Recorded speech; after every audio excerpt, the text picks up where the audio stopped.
At long last, The Lord of the Rings. The Rings of Power has resolved a mystery that dates back to its premiere episode.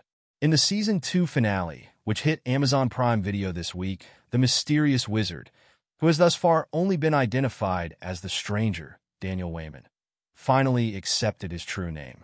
After the Stranger uses his magic to protect the Harfoots and the Stewards from the Dark Wizard, Kieran Hines, one of them comes up with an affectionate nickname for him, Grand Elf. After the Stranger turns this sobriquet around in his mouth a little bit, he streamlines it into his iconic name, Gandalf.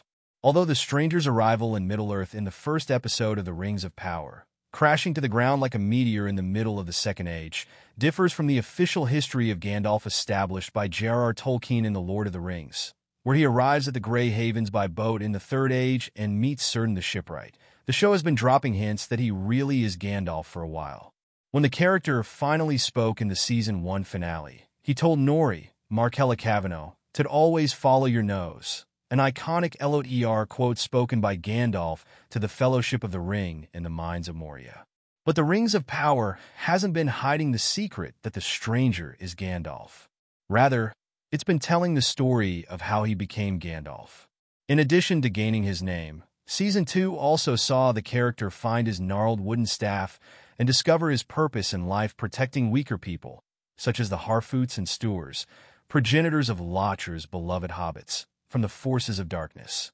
In the first rehearsal I ever had, I asked Daniel and showrunners G. Payne and Patrick McKay if the Stranger was Gandalf. Cavanaugh said at a recent Q&A in New York City following the premiere screening of Season 2's final 2 episodes. I didn't quite realize how forward a question that was for my first rehearsal. But Daniel said something that stuck with me. The Stranger, when we meet him, doesn't know who he is.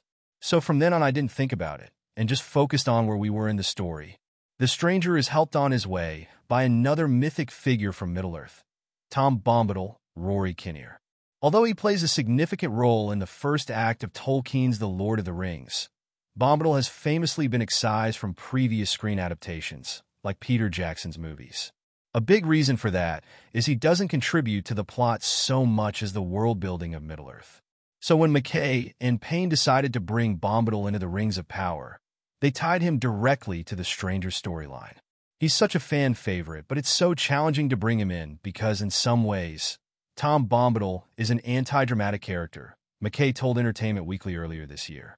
You don't go to Tom Bombadil to advance your narrative, and if you try to, he'll deliberately frustrate you. They say in the Third Age, if you were to give him the One Ring, he wouldn't try to become an evil demigod with it.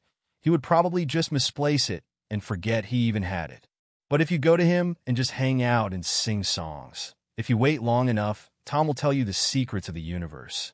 McKay continued. So to be able to have a character like that, you have to find just the right way because the story has to move forward and there has to be drama. So we found a way that felt like Tom could come in a way that felt true to his character, but would also advance the story as we continued to move forward.